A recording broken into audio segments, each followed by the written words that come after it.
죄는 우리로 하여금 어리석은 선택을 하게 합니다. 순간적인 죄의 즐거움과 그 죄로 말미암아 치러야 될 대가를 서로 바꾸는 그런 바보 같은 거래를 하게 하기 때문입니다. 죄는 우리의 인생을 길게 보지 못하게 합니다. 넓게 보지 못하게 합니다. 짧고 좁게 보게 하는 것이죠. 순간을 포기하고 영혼을 선택해야 하지만 죄는 우리로 하여금 순간을 선택하고 영혼을 포기하게 만드는 것입니다. 죄는 하나님을 떠나는 것입니다. 하나님을 떠난 인간은 마치 물을 떠난 물고기와 같습니다.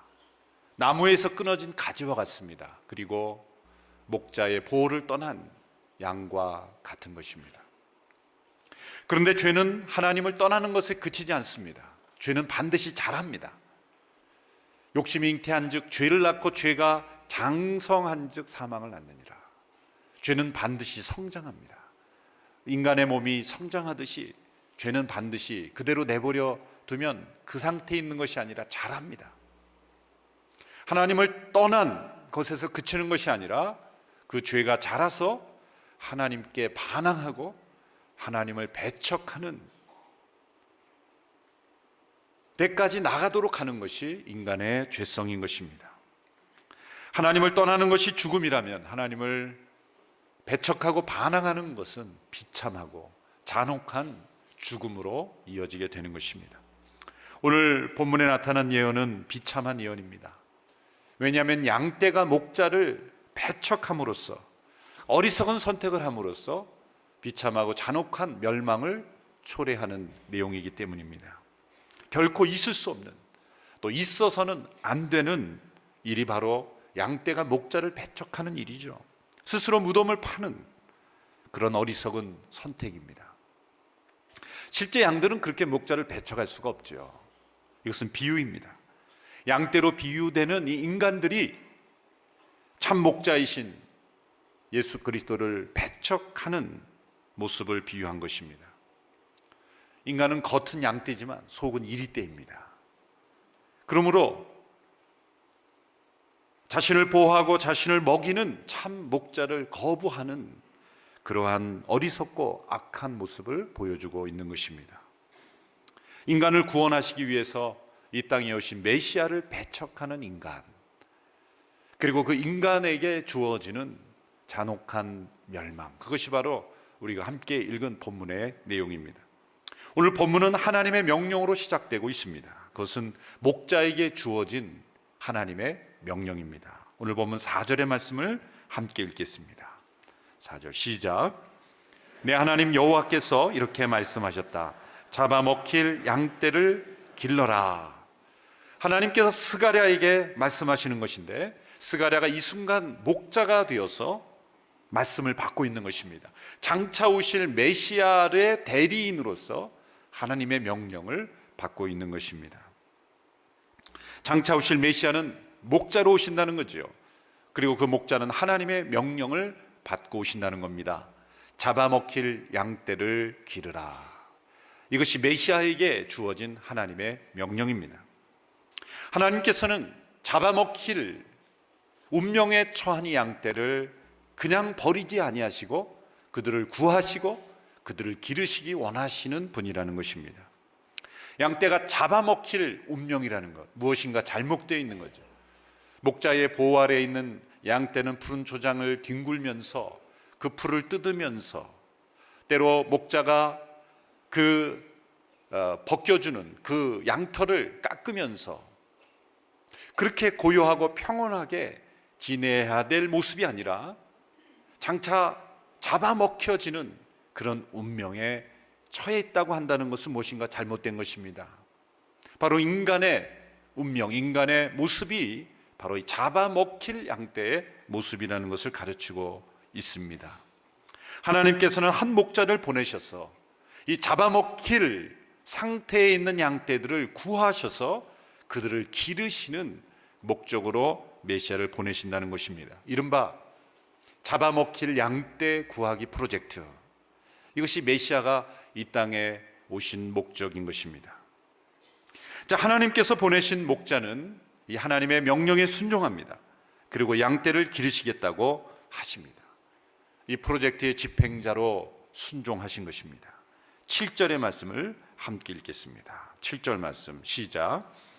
내가 잡아먹히게 될 불쌍한 양떼를 기를 것이다. 내가 막대기 2개를 가져다가 하나는 은혜라 부르고 또 하나는 연합이라 부르며 그 막대기로 양떼를 돌보았다.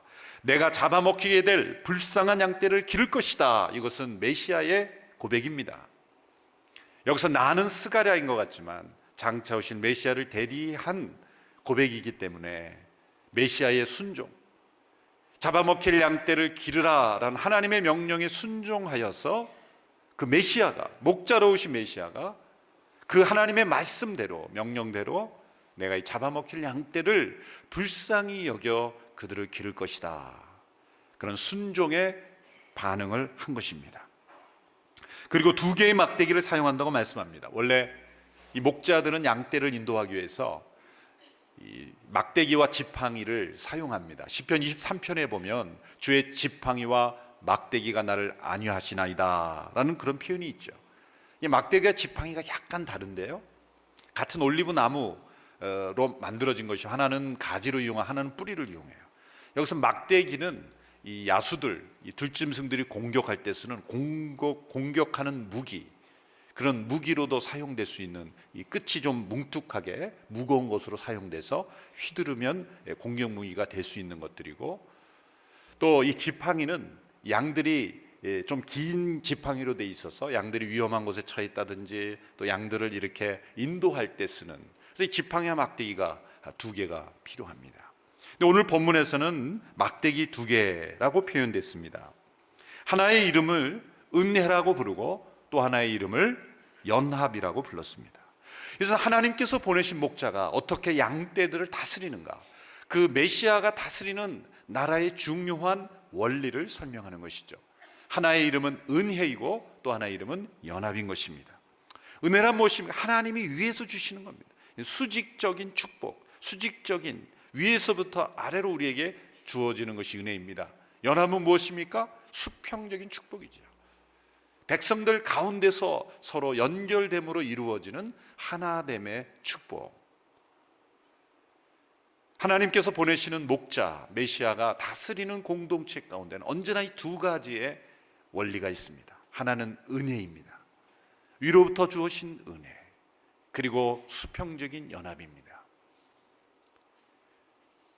나의 나된 것은 하나님의 은혜라라고 고백된 사람들, 그 사람들에게 진정한 연합이 이루어지는 것입니다.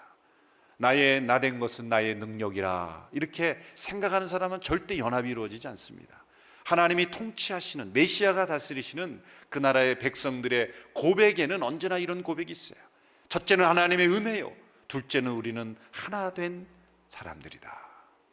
이것이 바로 하나님의 명령에 순종해서 이 땅에 목자의 사명을 가지고 오신 메시아가 통치하는 나라의 모습인 것입니다. 잡아먹힐 양떼는 바로 이 은혜와 연합의 막대기의 보호 아래서 그 상태에서 벗어나서 이 하나님의 축복을 누리는 양떼로 변화될 수가 있는 것입니다. 그런데 문제는 이 잡아먹힐 양떼가 목자를 거부했다는 것입니다. 목자를 싫어했다는 것입니다. 그리고 더 나아가 목자를 배척했다는 것입니다. 오늘 보면 11장 8절의 말씀을 함께 읽겠습니다. 11장 8절 시작. 그리고 한 달 만에 나는 새 목자를 쫓아냈다. 그들이 내 마음에 들지 않고 그들도 마음으로 나를 싫어했기 때문이다. 잡아먹힐 양떼를 목양한 지 한 달 만에 하나님께서 보내신 목자를 싫어하는 새 목자를 쫓아내었다. 자, 이 목자를 싫어하는 새 목자가 누구인가를 규명하기 위한 학자들의 노력을 보면 해석이 40여 가지가 넘습니다. 그런데 가장 믿을 만한 해석은 백성들을 대표하는 3가지의 직분, 왕, 선지자, 제사장. 그러니까 그 백성들을 대표하는 리더십들이 다 메시아를 거부했다는 거예요. 예수님이 세상에 오셨을 때 누가 제일 거부했습니까? 그 당시의 지도자들이었어요. 유대 지도자들, 사내들인 공회원들, 제사장, 정치 지도자들, 바리새인들, 율법을 더 잘한다고 하는 사람들, 하나님과 더 가깝다고 주장하는 사람들, 그들이 진정한 목자를 배척했다는 거죠. 왜? 그분이 진정한 목자이기 때문에. 자신들의 거짓을 감추기 위하여, 시기심을 감추기 위하여, 그들의 욕망을 채우기 위하여 참 목자를 배척했다라고 성경은 기록하고 있습니다. 그들은 하나님께서 보내신, 그들을 구하려고 보내신, 잡아먹힐 그런 운명에 처한 그들을 구하시고 그들을 보호하시기 위해서 보내신 그 목자를 싫어하고 배척했다는 거죠. 여러분, 많은 사람들이 좋아한다고 해서 옳은 것은 아닙니다. 요즘 정치를 보면 지지율로 모든 걸 평가하는, 지지율이 옳은 것을 보장하는 것은 아닙니다. 예수님의 지지율을 보면은, 예수님이 기적을 일으킬 때는 하늘 높이 치솟았죠. 그런데 이 지도자들이 조작을 하고 여론을 만들어서 예수님을 십자가로 내모니까 지지율은 바닥에 떨어졌죠. 많은 사람들이 싫어하고 배척했습니다. 그럼 예수님이 옳지 않은 것입니까? 아니죠. 오늘 이 땅에 필요한 지도자는 지지율이 높지 않아도 올바른 이야기를 할 수 있는 지도자, 백성들에게 인기를 얻으려고 하는 것이 아니라 정말 올바른 것을 말해줄 수 있는 그런 지도자가 필요한 시대라고 생각을 합니다. 그들은 예수님을 거절했습니다. 배척했습니다. 사람들은 자신을 구하러 온 목자를 싫어했고 배척했습니다. 종이 주인을 배척한 것이고 피조물이 창조주를 배척한 것입니다. 얼마나 어리석은 모습입니까? 마가복음 12장에 보면 예수님이 이러한 모습을 비유를 들어 설명했죠. 악한 포도원 농부들의 비유입니다. 어느 포도원 주인이 그 농부들에게 포도원을 맡기고 먼 여행을 갔습니다. 이제 추수할 때가 돼서 그 수확을 받기 위해서 종을 보냈더니 그 종을 때리고 돌려보냈어요. 주인은 또다시 다른 종을 보냈습니다. 다시 온 종도 또다시 때리고 돌려보냈어요. 종을 다시 또 보냈습니다. 이제는 죽이기까지 했습니다. 수차례 여러 번 종들을 보냈지만 그 농부들은 거절하고 그 주인이 보낸 종들을 배척했습니다. 마지막 그 주인이 낸 카드는 바로 사랑하는 아들을 보낸 것입니다.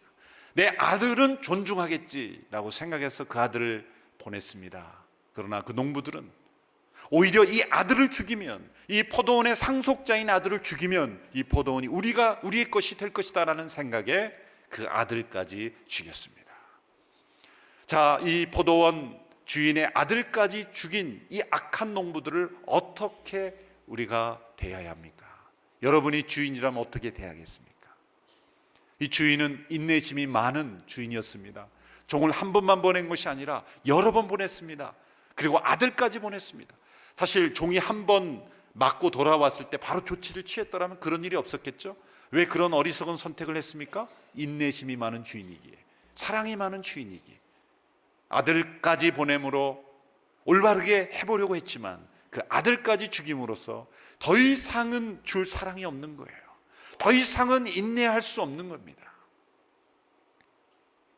하나님의 아들까지 우리에게 보내셨건만 사람들은 그 아들까지 죽였습니다.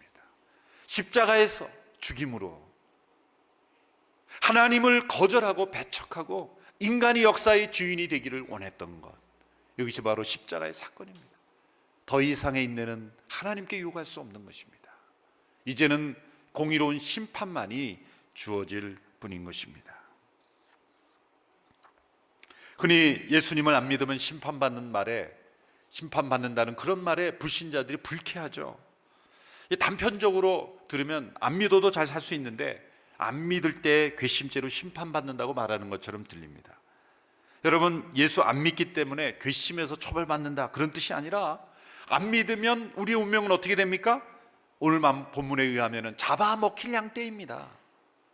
이미 잡아먹히는 양떼, 그런 운명에 처한 인간을 구원하시기 위해서 하나님이 보내신 목자, 그 목자를 배척할 때는 이미 멸망되기로 멸망의 처해 있는 그 운명대로 우리는 죽게 되는 거예요. 그러므로 예수님을 안 믿으면 심판받는다는 것은 우리를 구원하실 수 있는 하나님의 마지막 구원의 방법을 거절했기 때문에 멸망되어지기로 작정된, 그렇게 운명에 처한 우리들이 그 운명대로 되어버리는 것뿐이라는 거죠. 우리는 그 말씀을 잘 전해야 되는 것입니다. 예수님을 믿을 때 많이 잡아먹힐 양떼의 운명에서 벗어나 하나님의 보호 아래 축복받은 양떼가 되는 것입니다. 예수님의 제자였던 가룟 유다는 예수님을 은 30세겔에 팔아넘겼습니다. 놀랍게도 이 사건은 오늘 본문에 이미 예언되어 있던 사건이었습니다. 오늘 본문 12절 13절의 말씀을 함께 읽도록 하겠습니다. 12절 13절 말씀 시작. 내가 그들에게 말했다. 너희가 좋다고 생각하면 내가 받을 몸값을 내게 주고 주기 싫으면 그만두라. 그러자 그들은 내 몸값으로 은돈 30을 달아주었다. 여호와께서 내게 말씀하셨다. 은돈 30은 그들이 내 몸값으로 매긴 값이다.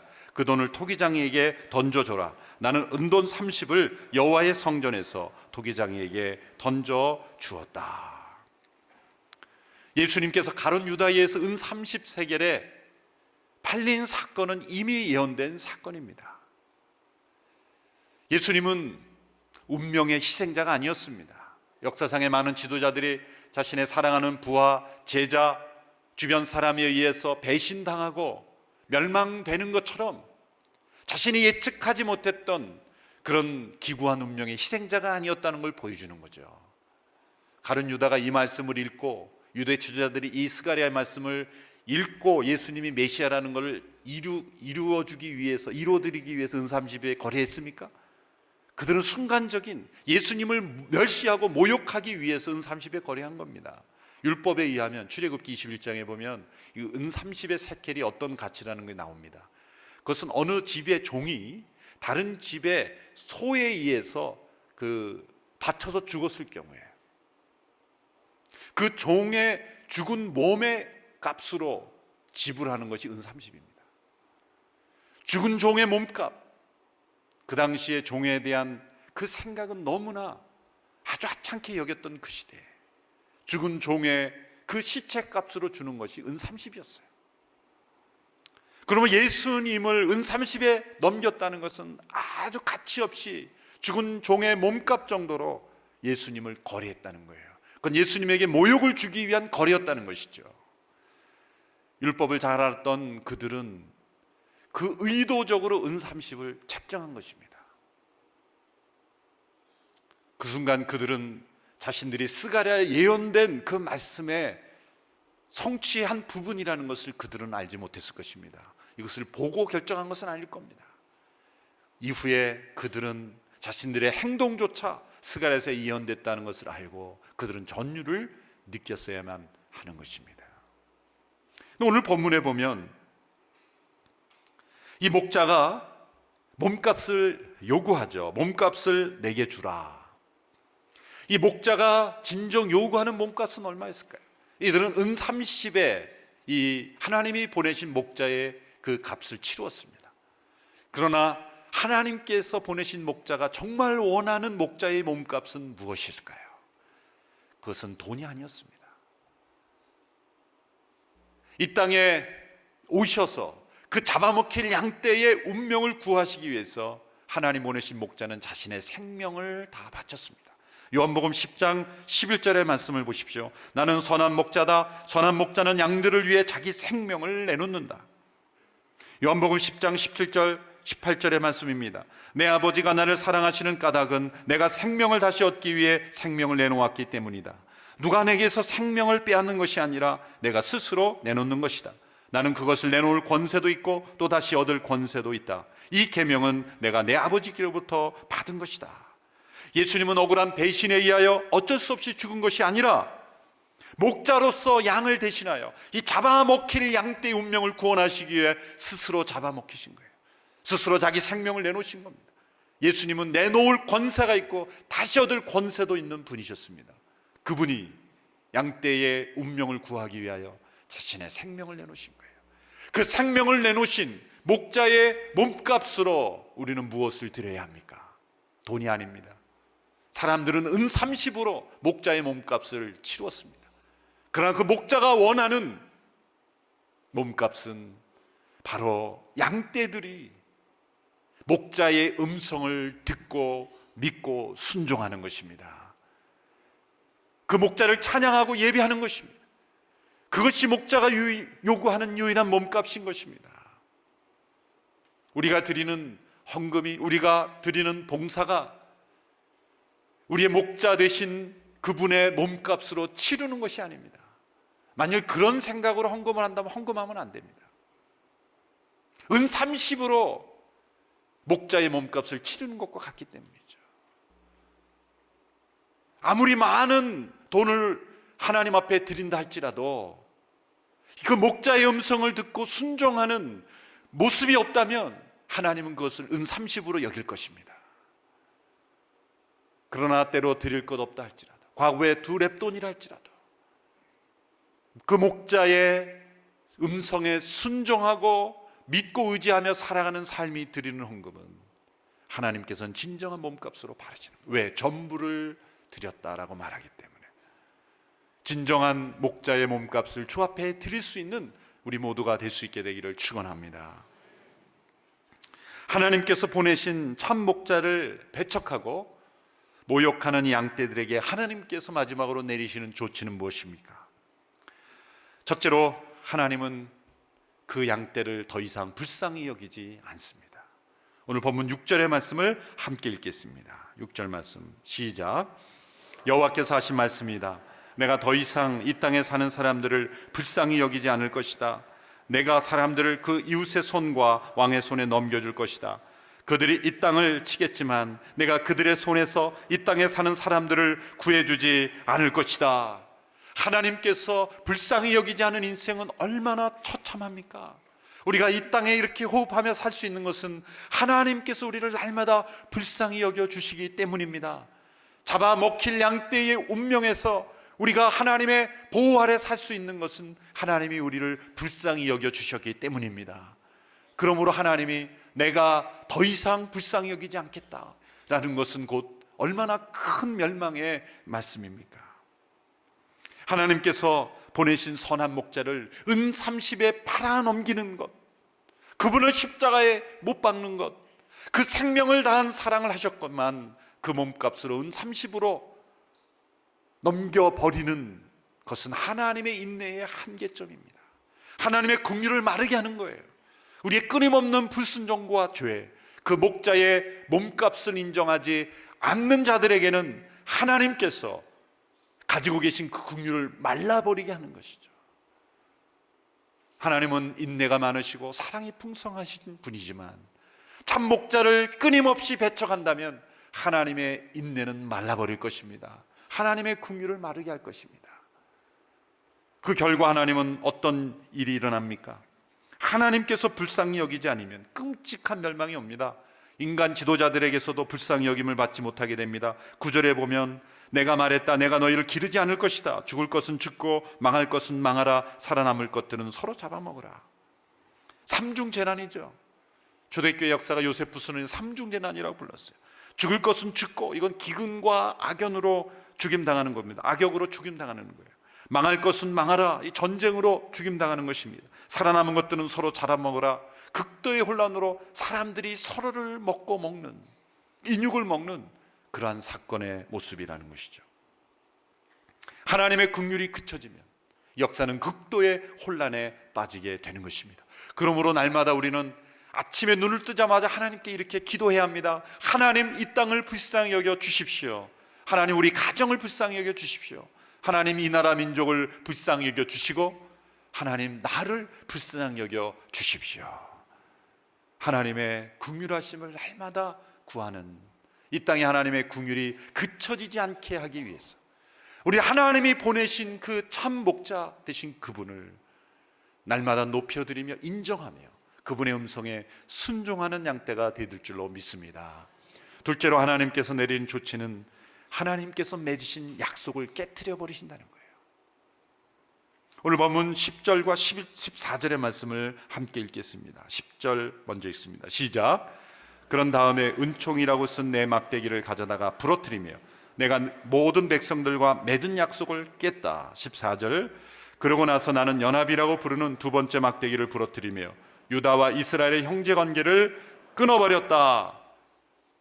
하나님께서 백성들과 맺은 그 약속을 깨트려 버리시는 그 증거로 하나님의 그 목자가 사용하는 두 개의 막대, 은혜와 연합이라고 부르는 막대기를 부러뜨리는 거예요.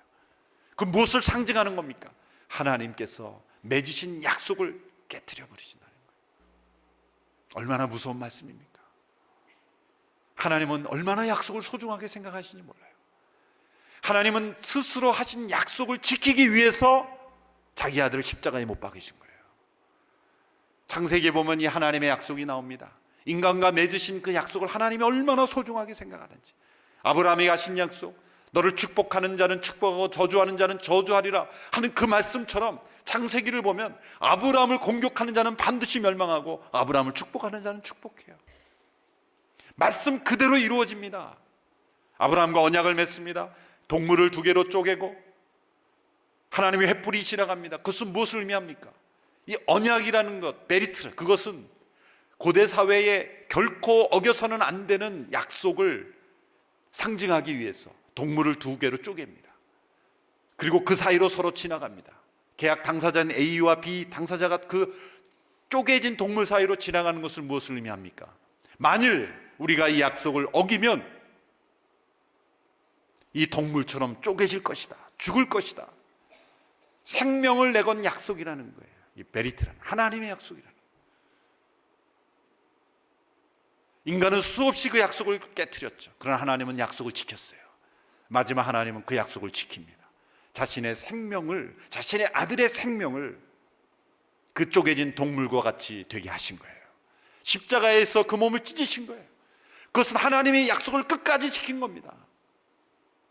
인간과 맺은 언약대로 인간이 쪼개져야 될 그 약속의 불이행의 대가를 하나님이 친히 대가를 치르신 거예요. 더 이상 무엇을 할 수 있습니까? 더 이상 어떻게 하나님이 그 약속의 대가까지 치루었는데, 약속을 어기면 어떻게 된다는 그 약속의 대가를 다 치루었는데 더 이상 하나님이 할 수 있는 게 무엇입니까? 그러므로 하나님의 약속을 따라 이 땅에 오신 참목자를 배척하는 자들에게 하나님이 더 이상 보호의 약속을 깨뜨리시는 거예요. 더 이상의 은혜는 없는 것입니다. 더 이상의 연합은 있을 수가 없는 거예요. 하나님은 그 백성과 맺은 관계를 끊을 수밖에 없는 것입니다. 놀랍게도 아직은 하나님이 은혜의 막대기, 연합의 막대기를 가지고 사용하시는 때예요. 그래서 신약의 기자는 이렇게 말하죠. 보라, 지금은 은혜 받을 만한 때요, 구원 얻을 만한 때다. 하나님은 아직도 이 은혜 언약의 막대기를 우리에게 가지고 계시는 거예요. 그러나 끝까지 하나님이 치르신 대가를 거절하고 배척하는 자에게는 언젠가 그 막대기를 부러뜨릴 날이 올 것입니다. 더 이상의 은혜는 없는 것입니다. 셋째로, 참목자를 배척한 자들에게 하나님께서는 악한 목자가 그 양떼를 다스리도록 넘겨주시는 거예요. 오늘 보면 16절의 말씀입니다. 함께 읽습니다. 시작. 보아라, 내가 이 땅에 새로운 한 목자를 세울 것이다. 그는 양을 잃고 생각하지 않으며 길을 잃은 양을 찾지 않고 상처 입은 양을 고쳐주지 않을 것이다. 그는 튼튼한 양을 잘 기르지 않으며 오히려 살찐 양을 잡아먹고 또 양들의 발굽을 찢을 것이다. 이 새롭게 세워진 한 목자는 선한 목자가 아니라 악한 목자입니다. 마치 하나님이 세우시는 것처럼 표현이 되어 있지만 이것은 하나님이 악을 주장한다는 뜻이 아니라 악한 세력들은 언제나 우리를 지배하려고 양떼를 잡아먹으려고 일어나려고 하고 있는데, 지금까지 하나님이 막으신 거예요. 하나님이 은혜의 막대기로 그들을 치심으로 보호하셨는데 막대기가 부러지니 하나님이 그들을 막아주지 않으시니 자연히 악한 목자가 생겨나는 거예요. 일어나는 거예요. 그 악한 목자는 너무나 잔혹합니다. 그 6가지의 모습을 보여주고 있죠. 보면은 잃은 양을 생각하지도 않습니다. 길은 잃은 양은 찾지도 않습니다. 상처 입은 양은 고쳐주지도 않습니다. 튼튼한 양마저 기르지 않습니다. 살찐 양은 전부 잡아먹습니다. 양들의 발굽을 찢어 불구로 만들어서 초장에 나가 풀을 뜯어먹지도 못하게 합니다. 결국은 초토화가 되는 거예요. 악한 목자가 다스리게 되는 거예요. 선한 목자의 다스림을 거부하는 인생은 반드시 악한 목자의 다스림을 받게 돼 있다는 거예요. 결론적으로 우리에게 오신 참 목자이신 예수 그리스도를 거부하고 배척하는 것은 할 수도 있고 안 할 수도 있는 것이 아닙니다. 세상에서 가장 어리석은 선택을 하는 것입니다. 가장 바보 같은 선택을 하는 것입니다. 잡아먹힐 양떼의 운명에 처한 자들을 구원하시기에 오신 그분을 거부하는 것이기 때문입니다. 이 하나님의 최후의 은혜, 하나님의 최고의 사랑을 거부하는 작업, 배척하는 자들에게는 최후의 심판, 최고의 형벌만이 기다리고 있을 뿐이라는 거죠. 둘째로 예수님께서 보내신 그 참목자의 몸값을 우리가 진정 드리지 않을 때, 은 30에 넘겨버릴 때는 우리가 그 몸값을 치르게 된다는 거예요.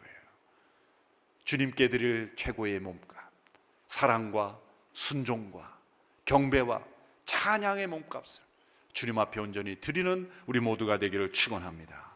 날마다 우리에게 오신 참 목자를 우리 인생의 목자로 삼고 그분의 은혜의 연합의 막대기의 돌보심 가운데 우리가 살 수 있게 되기를 축원합니다. 시편 23편 기자는 이렇게 고백했습니다. 내가 사망의 음침한 골짜기로 다닐지라도 해를 두려워하지 않을 것은 주께서 나와 함께 하심이라. 주의 지팡이와 막대기가 나를 안위하시나이다. 주께서 내 원수의 목전에서 내게 상을 베푸시고 기름으로 내 머리에 바르셨으니 부으셨으니 내 잔이 넘치나이다. 내 평생의 선하심과 인자하심이 정녕 나를 따르리니 내가 여호와의 집에 영원히 거하리로다. 참 목자의 보호와 인도하심을 따라 살아갈 때 받게 되는 이 시편 23편의 그 놀라운 축복을 우리의 평생에 누리게 되는 축복이 있게 되기를 주님의 이름으로 축원합니다.